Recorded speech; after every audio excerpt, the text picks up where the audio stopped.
The New American Rebels, what is often called New Hollywood, is the era of the Easy Riders and Raging Bulls.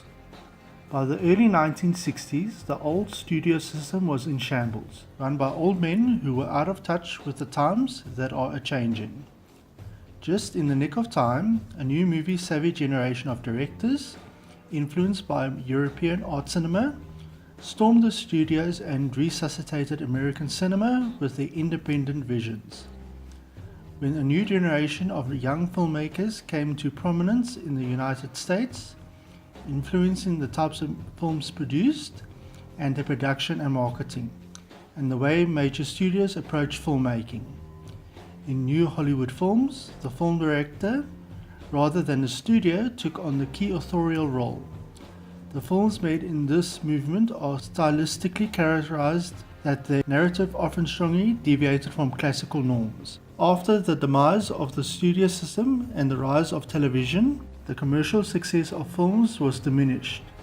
The New Hollywood period, spanning the mid-1960s and the early 1980s, was a period of revival.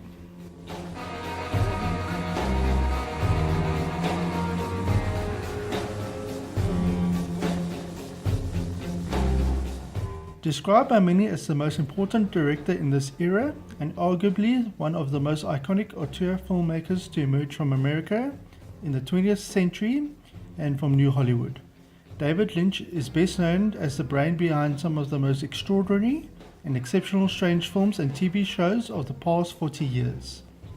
David Lynch never ceases to intrigue, horrify and disturb. Lynch's manipulation of the eerie, his surreal deception, his black humor, and his trademark of haunting tracking shots can be felt in a variety of his films and TV shows, such as Twin Peaks, that has often been cited as a major influence in today's era of binge-worthy, auteur-driven dramas.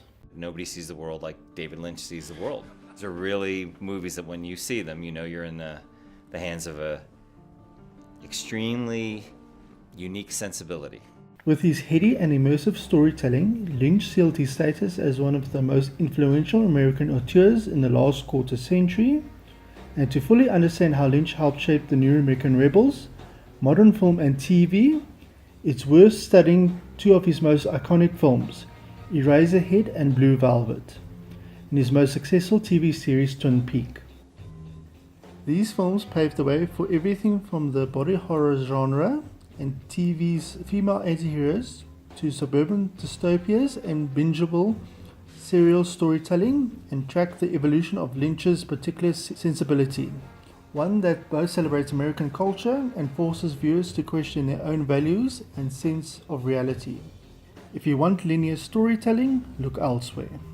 Lynch's first full-length feature could be described as both a difficult birth and a labor of love. After 5 years of erratic production schedules and troubling financing, Eraserhead reached the midnight movie cult circuit in 1977, where it gradually won a cult following. Citing the vague tagline that describes Eraserhead as a dream of dark and troubling things, Lynch is one of the very few directors who have truly mastered creating scenes that are really the way nightmares and dreams feel. Eraserhead focuses on the unusual and mundane Henry Spencer as he discovers that his on-again, off-again girlfriend is pregnant. Eraserhead may also be responsible for an entire subgenre, body horror, which focuses on the degradation of the body by showing it in various states of decay or mutilation. In its intuitive investigation into the anxieties of caring for a newborn, Eraserhead was one of the first films to portray the human body as something frightening and repellent, not to be nurtured, but rather feared. Oh, you are sick. Spencer's vile offspring is only the most apparent instance of body horror in the film. The title, after all, advert to a dream sequence in which Spencer is decapitated and his head is used to create erasers at a pencil factory.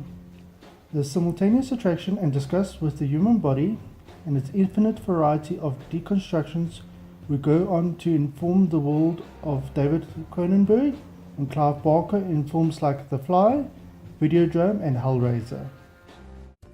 After Lynch's infamous commercial flop Dune, his most famous film, the 1986's Blue Velvet, marked the director's return to personal, distinctive storytelling, and thoroughly still remained David Lynch's most controversial film and definitely one of his best.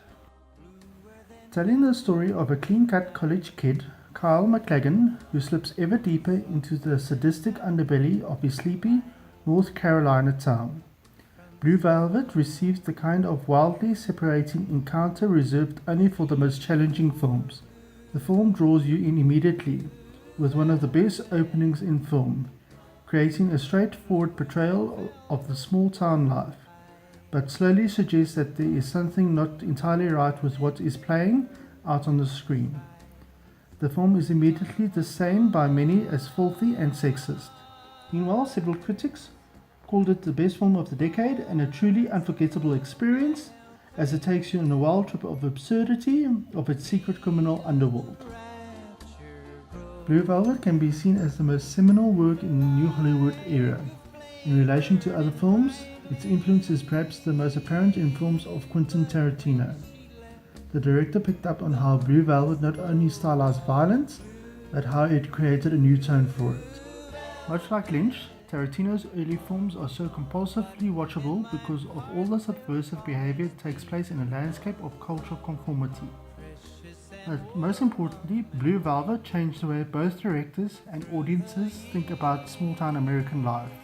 The modest setting of suburbia and the atmosphere of film noir, once worlds apart, became inextricable after the film's release. Lynch's sensibility celebrates both American culture and holds a funhouse mirror up to it. Lynch paints us a masterpiece of a vivid world. All of Lynch's films are beautifully shot, and that is true of Blue Velvet as well. And the imagery is both haunting, surreal, and beautiful. All the different colors really pop out. The music is hypnotic with a very haunting undercurrent and really adds to the story's strangeness and mystery elements. The atmosphere created is the very meaning of dazzling brilliant, and the suspense levels are to the maximum. In its original form, Twin Peaks was a reaction to the conventions of 80s television, suffused with tropes and stylistic devices of program institutions like Dallas and St. Elsewhere. Twin Peaks presented a familiar tableau of impossibly beautiful people embroiled in all manner of schemes and illicit affairs. Its characters swooned in mopey romantic melodrama, like the entire relationship of Donna and James, or connived to incriminate or murder one another. Beneath these familiar conventions, however, is a rolling surrealistic horror story gradually clawing its way out of the pretty facade of its bright smiles and cherry pie. As the town people of Twin Peaks investigated the death of Laura Palmer, aided by FBI investigator Dale Cooper, each episode gradually unfolded more physical and psychological trauma in the form of incest, rape, emotional abuse, multiple personality disorder, and violent psychosis. Like his film Blue Velvet before it, Lynch explored the corruption that can lurk unspoken behind the fantasy of suburban Americana, although in Twin Peaks he went even further, eventually embroiling his characters in a gothic tale of murderous, possessing spirits lurking in the wilderness.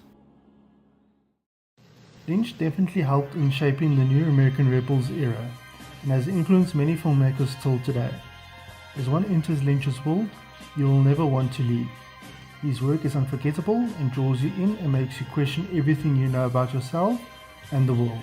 All of David Lynch's films are surrealistic art, mystical prophecies, works of genius that were meant to be felt and experienced, but never to be understood.